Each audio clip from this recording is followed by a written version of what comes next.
Hello and welcome to Haman Nature. I am Adam Haman. I'm joined by my buddy Tyrone. How you doing, man?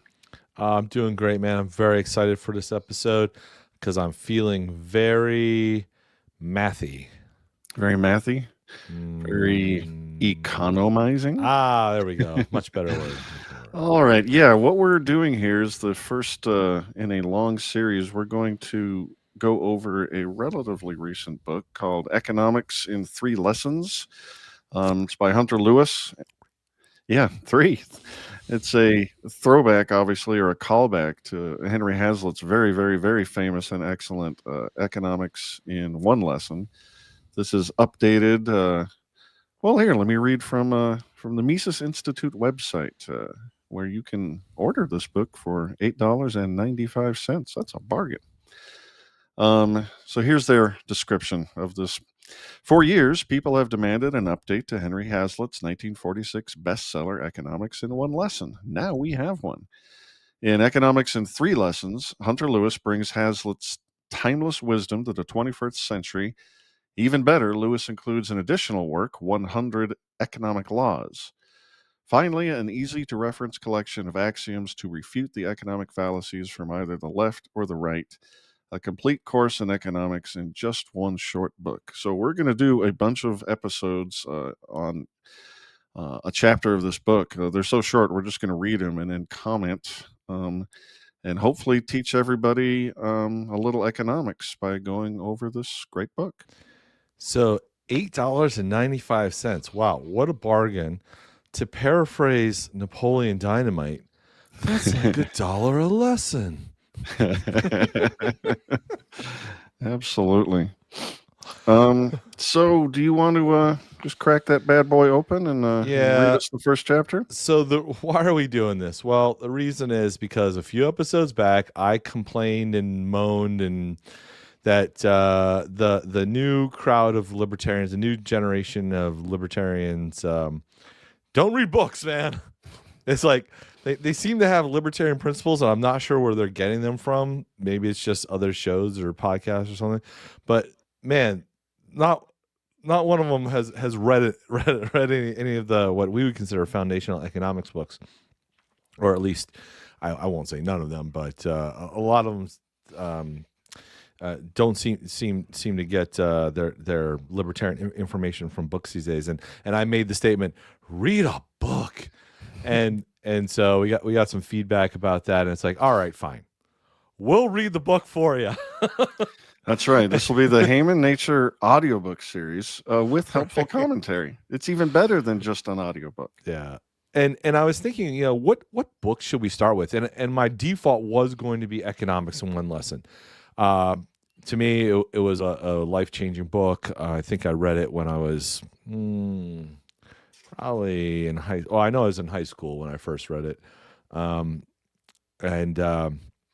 mind blowing. It's so foundational. It's just, and it's so easy to read and understand. It's so brilliant. And I was gonna recommend that one for us, but then I saw that the Mises Institute published this one called Economics in Three Lessons, and I thought, well, three is better than one. It's two better. But no, it's building on Henry Hazlitt's foundation, expanding on it, continuing. I'm like, well, great. I haven't read this book yet.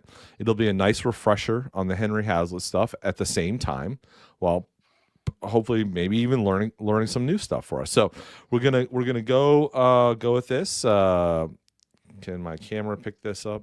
No, I'll put a. It's having problems with my green screen. There you go. You don't have a green screen. So it looks like that. Economics in Three Lessons. So it's basically broken down into two parts. And then part 2 is 100 economic laws. So we got at least 100 episodes content waiting for us in this book. Boy, folks, you're really going to hate us after 4 years of plowing through this, because that's probably what it's going to take to get through 100 episodes if we do like a episode a lesson or something, right?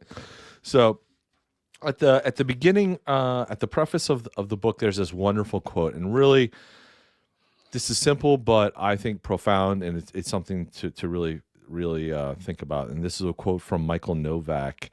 It says, The suffering of poverty is unnecessary because over the centuries, a market system has been worked out to create the wealth of nations, all nations.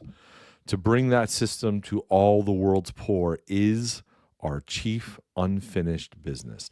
And isn't that, yeah, man, we have the answers to cure poverty. Libertarians, we have the answers. And man, if there isn't a better cause than that, I don't know what there is. Amen.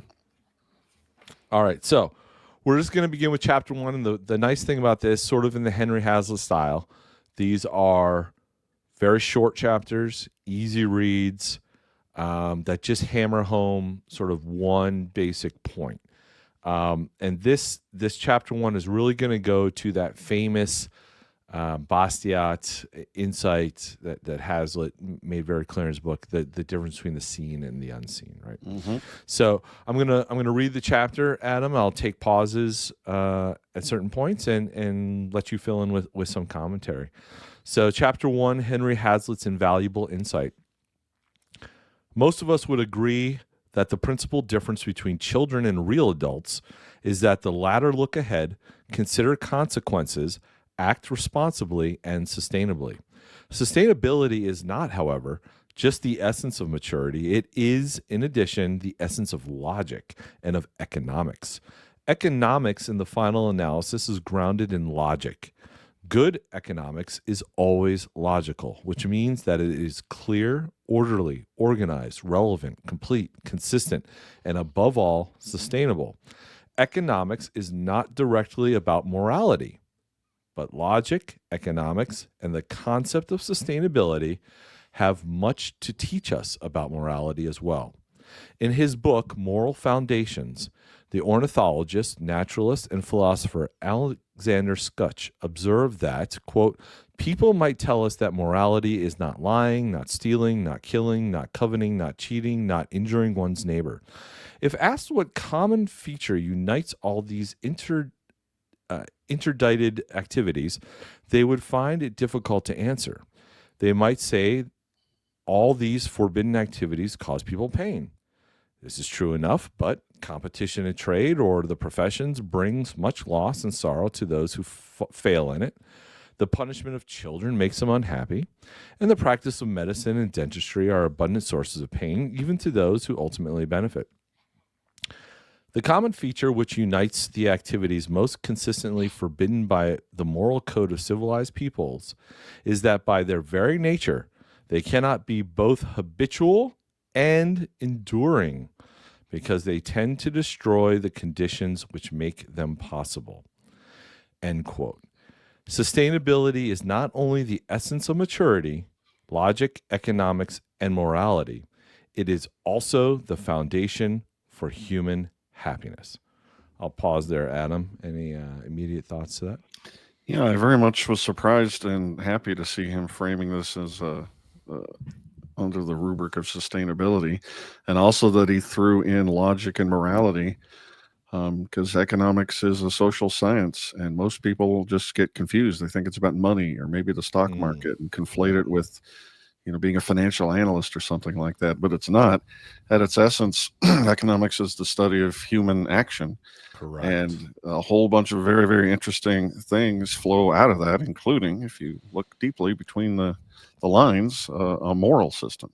And I was just really happy to see him framing it this way. Yeah. Economics today, let me echo that. It's human action. So basically, economics is everything. Economics is everything we do. Today, the field of economics has become mathy.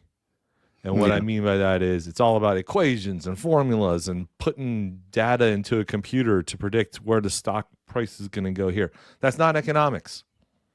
Yeah. Sorry, that's not economics. One of the great things about the Austrian school, that methodology, is right. You don't even need to think about money to study economics. Correct. Every choice you make involves opportunity costs. It's an economy of choice. Exactly. Every step you make, turn left, turn right, you're making a value judgment, and you by definition, excluded at every other thing. Well, that's exactly the way to think about all scarce resources and how we use them, and that's economics. Right. As the ancient Greek philosopher Epicurus wrote, and I want a side note, I 100% agree with this. I really like Epicurus as a philosopher. Not I'm not agreeing with him 100%. Anyway, Epicurus said, "The chief good is care in avoiding undesired consequences. Such prudence is more precious than philosophy itself, for all the other virtues spring from it. It teaches that it is impossible to live pleasurably without also living prudently, honestly, and justly. Nor is it possible to lead a life of prudence, honor, and justice and not live pleasantly. For the virtues are closely associated with the pleasant life, and the pleasant life cannot be separated from them." Unquote. By far, the best treatment of the theme of sustainability in economics is found in Henry Hazlitt's masterpiece, Economics in One Lesson, a book published in 1946 that became a surprising bestseller and that continues to instruct to this day. Hazlitt introduces his book as follows, quote, "This book is an analysis of economic fallacies that have become a new orthodoxy, despite their own self-contradictions. There is not a major government in the world at this moment whose economic policies are not influenced, if they are not almost wholly determined, by acceptance of some of these fallacies. Perhaps the shortest and surest way to an understanding of economics is through a dissection of such errors, and particularly of the central error from which they stem. That economics is haunted by more fallacies than any other study known to man is no accident. The inherent difficulties of the subject would be great enough if any in any case, but they are multiplied 1,000-fold by the special pleading of selfish interests. While certain public policies would in the long run benefit everybody, other policies would benefit one group only at the expense of all other groups. The group that would benefit by such policies, having such a direct interest in them, will argue for them plausibly and persistently. It will hire the best viable minds to devote their whole time to presenting its case. And it will finally either convince the general public that its case is sound, or so befuddle it that clear thinking on the subject becomes next to impossible. In addition to these endless pleadings of self-interest, there is a second main factor that spawns new economic fallacies every day. This is the persistent tendency of men to see only the immediate effects of a given policy, or its effects only on a special group, and to neglect to inquire what that long-run effects of the policy will be, not only on the special group, but on all groups. It is the fallacy of overlooking secondary consequences. In this lies almost the whole difference between good economics and bad. The bad economist sees only what immediately strikes the eye. The good economist also looks beyond. The bad economist sees only the direct consequences of a proposed course. The good economist looks only at the longer and indirect consequences. The bad economist sees only what the effect of a given policy has been, or will be on one particular group. The good economist inquires also what the effect of the policy will be on all groups. The distinction may seem obvious. Doesn't every little boy know that if he eats enough candy, he will get sick? Do not the idler and the spendthrift know, even in the midst of their glorious fling, that they are heading for a future of debt and poverty? Yet when we enter the field of public economics, these elementary truths are ignored. There are men regarded today as brilliant economists who deprecate saving and recommend squandering on a national scale as the way of economic salvation. All right, I'm going to pause there, Adam. I love that phrase or that sentence. Uh, he says the special interests will employ the best viable minds. Yes, Isn't viable that great? Yeah, it's a great opening. And basically, in this one first chapter, he's giving you the central lesson of Henry Hazlitt, and it's just that focus on not only the seen but the unseen. Don't just focus on when analyzing government policy and intervention into the economy. First of all, ignore the stated goals; those are complete nonsense. But also, don't just look at the obvious consequences. Look at what happens as a direct consequence. Mm-hmm. And we'll get into a couple of good examples here shortly. Yeah. So Henry Hazlitt continues by saying, and when anyone points to what the consequences of these policies will be in the long run, they reply flippantly, as might the prodigal son of a warning father, in the long run, we are all dead. Do my best Shakespeare, because I did some in Shakespeare. college. In the long run, we are all dead. And such shallow wisecracks pass as devastating epigrams and the ripest wisdom. But the tragedy is that, on the contrary, we are already suffering the long run consequences of the policies of the remote or recent past. Today is already the tomorrow which the bad economists yesterday urged us to ignore. The long run consequences of some economic policies may become evident in a few months. Others may not become evident for several years. Still, others may not become evident for decades. But in every case, those long run consequences are contained in the policy as surely as the hen was in the egg, the flower in the seed. All right, Adam. So, any thoughts there? Listeners who've read economic books or two or listened to an econ podcast or two would maybe recognize that in the long run, we're all dead is famously attributed to one John Maynard Keynes, who loved himself some government intervention. And he's slightly unfairly quoted. He was actually railing against the neoclassical economists who assume certain variables are going to be constant over time, and all the assumptions in their ridiculous model, like perfect information, blah blah blah. So the actual quote is, the long run is a misleading guide to current affairs. In the long run, we are all dead.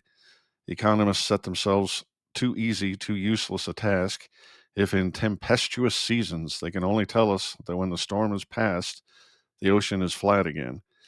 And it's interesting. He obviously didn't want to hear people say that the market, achieves balance, equilibrium. He's like, yeah, but we've got this situation here, and so we need a government intervention. It's kind of interesting. Hey, look, folks. Even the porcupine can learn something now and again. I didn't realize that was a misquoted thing from Keynes. Slightly misquoted. And this very morning, if the Wikipedia is to be believed, I discovered that he was gay and didn't have any kids.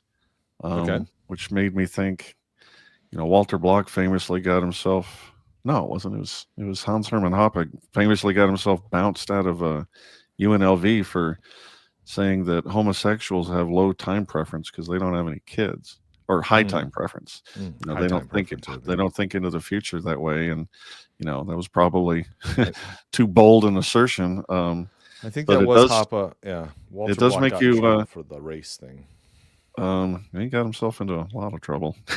But anyway, it does make you think. His economic policies were certainly high time preference, and he didn't want to hear anything about markets equilibrate. Anyway, well, politicians only care about the next election, right? So it's very short term focused. For sure. Yeah. So, all right. Let's see. Hazlitt continues on, saying, from this aspect, therefore, the whole of economics can be reduced to a single lesson. That's it. We don't need 3 lessons. We don't need a whole book. Reduce it to one lesson. And that lesson can be reduced to a single sentence. Wow, it doesn't get any simpler than this. We bought this whole book? What suckers? Parsimony. All right. The art of economics consists in looking not merely at the immediate, but at the longer effects of any act or policy. It consists in tracing the consequences of that policy, not merely for one group, but for all groups. However, this is the twist. Hazlitt continues, it is true, of course, that the opposite error is possible. In considering a policy, we ought not to concentrate only on its long-run results to the community as a whole. This is the error often made by the classical economists. It resulted in a certain callousness toward the fate of groups that were immediately hurt by policies. But comparatively few people today make this error. The most frequent fallacy by far today, the fallacy that emerges again and again in nearly every conversation that touches on economic affairs, the error of 1,000 political speeches, the central sophism of the new economics is to concentrate on the short-run effects of policies on special groups and to ignore or belittle the long-run effects on the community as a whole. Henry Hazlitt's book, Economics and Lesson, was written in 1946, almost 80 years ago, but every word of it still rings true to me today, as if nothing has changed at all. Any thoughts on that? No, I was just about to say the very same thing. We always need to relearn this one lesson. Can't wait to hear the 2 bonus lessons, but we as a society just have trouble learning this one. So yeah. 100. Yeah, it's sad. I feel like human beings we live too short, right? I felt like if we lived maybe 200, 300 years old, because by the time one generation goes through a great war, they pass away, and a new generation that doesn't know the war, hasn't experienced war, comes along, and they're ready to go fight. Like, I think if we lived a bit longer, wars would be less. So I don't know. That's weird. I mean, it harkens back to that high time preference thing. Mm-hmm. Yeah, exactly right. That's exactly right. Because if we had a longer life, maybe we wouldn't be so, want things now. We plan more for the future. Yep, exactly. Anyway, Hazlitt continues on. We have stated the nature of the lesson and of the fallacies that stand in its way in abstract terms. But the lesson will not be driven home, and the fallacies will continue to go unrecognized until both are illustrated by examples. And I think that's true. Mm-hmm.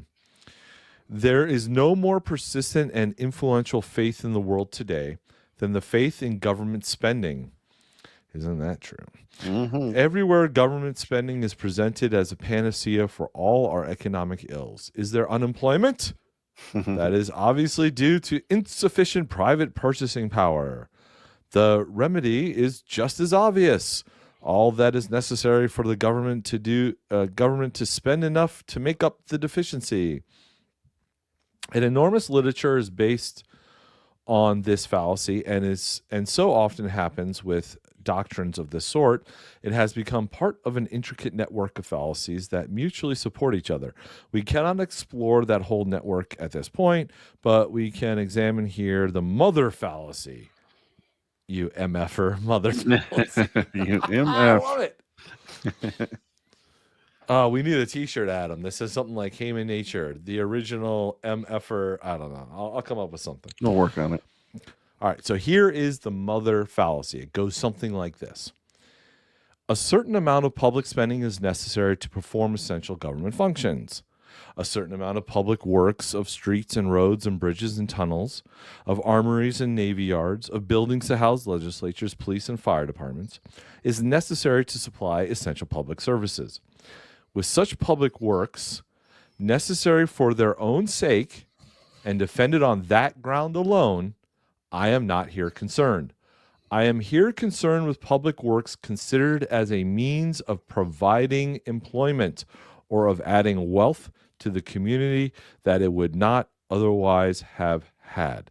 All right, so that's the primary fallacy. We need government. Government provides these things. They're needed. Prima facie, justification. Therefore, the employment of resources for these public works is a good, and we should do that. Yeah, it's important to point out that he's not anarcho-capitalist. He's a minarchist, maybe not even so min. So he's taking it as a given that there is such a thing, a necessary thing called government, and it does these things. He's not objecting to money being taken via taxation from the public to do these necessary things. He is objecting when people claim that they're not just good things that the government should provide, they're also jobs programs and they stimulate the economy. He's going to object to that because of where the resources come from in order to do all this government activity. All right. So Hazlitt continues on. A bridge is built. If it is built to meet an insistent public demand, if it solves a traffic problem or a transportation problem otherwise insoluble, if, in short, it is even more necessary than the things for which the taxpayers would have spent their money if it had not been taxed away from them, there can be no objection. But for every dollar that is spent on the bridge, a dollar will be taken away from the taxpayer. Whatever the bridge costs, the taxpayers will lose. They will have that much taken away from them, which they would otherwise have spent on the things they needed most. Therefore, for every public job created by the bridge project, a private job has been destroyed somewhere else. We can see the men employed on the bridge. We can watch them at work. The employment argument of the government spenders becomes vivid and probably for most people convincing. But there are other things that we do not see because, alas, they have never been permitted to come into existence. They are the jobs destroyed by the funds taken from the taxpayers. All that has happened at best is that there has been a diversion of jobs because of the project. More bridge builders, fewer automobile workers, radio technicians, clothing workers, farmers. What has happened is merely that one thing has been created instead of others. I have deliberately chosen the most favorable example from among public spending schemes. I have not spoken of the hundreds of boondoggling projects that are invariably embarked upon the moment. The main object is to give jobs and to put people to work. It is highly improbable that the projects thought up by the bureaucrats will provide the same net addition to wealth and welfare per dollar expended as would have been provided by the taxpayers themselves if they had been individually permitted to buy or have made what they themselves wanted, instead of being forced to surrender part of their earnings to the state. End quote. So that ends Henry Hazlitt's part, and then just really briefly to end the first chapter, the lead, the author of this book that we're reading, the lead character in the film The Big Short, about the crash of 2008, says simply that short-term thinking and fraud do not work. In saying this, he was echoing Hazlitt. And there we finished the first chapter of the economics. All right. And the first lesson. All right, Adam, what's follow-up thoughts on all that? Well, I just love that he used the example of the bridge because it's arguably the least objectionable government expenditure. We see the bridge, we see the jobs gained, we see something positive being built that people use, we see a non-objectionable addition to GDP. But we don't see all the things taxpayers would have spent that money on if they were allowed to keep it. And maybe it's the case that this bridge is on net a good for the economy as seen, as viewed by the citizens. But since there was no market exchange, we can never know. I mean, that's the whole point. What makes it's an essential truth of we'll probably get into it later on in this book, but it's an essential truth of any exchange that ex ante beforehand, both participants thought that their lives would be improved by making the exchange. Otherwise, they wouldn't have made it. They could make an error and regret it later, but in general, in principle, wealth is created with any exchange, and that's only true for voluntary exchanges. And paying your taxes is not voluntary. So we, strictly speaking, don't know if the bridge is worth it or if it was constructed with the correct economic amount of materials, or the type of materials, or the type of labor, the type of tools. It's one of the most unfortunate things about what government does, that takes the voluntary nature of trade and perverts it. So, Adam, I need to correct you on something. You said paying taxes is not voluntary. Actually, that's incorrect, folks. I want to refer you to an episode we did previously for the tax day celebration that we did. We watched a presentation from the IRS that clearly told us paying your taxes is voluntary compliance. So don't. The citizen has been instructed, but the citizen does not remember. A thousand pardons. Yeah, so great start. So really, the foundational lesson here, folks, is the seen versus the unseen, and this is so hard to argue, because I often end up taking the opposite approach. Let's say I'm debating, a theist about God. It's on the onus of the person making the positive claim to be able to prove it, right? Because I can't prove a negative. I can't prove that Santa Claus doesn't exist, but if you're claiming he does, you've got to prove it. And so what I'm almost doing here is the opposite of that, by saying, well, there's these unseen consequences of things that maybe would have happened in the absence of, but I can't prove the negative. So I can't prove that case exactly. You know what I'm trying to say? Yeah, I mean, these are logical arguments we economists make, and I'm convinced they are true. This was great, Tyrone. A nice start. Coming up next, the second lesson will be about the free price system, the second chapter of this great book. And I think this is a good idea. We're going to relearn a little economics ourselves and make that Haman Nature audiobook series take off. Are you still there? I am. Oh, I thought I lost you there for a second. No. All right. Yeah, that'll be. We'll get about halfway through this and then decide we're going to put the rest of it behind the paywall. Boy, we're going to do a bait and switch on people here. It's like, all right, no, I'm kidding. We'll keep it free because we're so generous. All right, Adam. Yeah, great episode, man.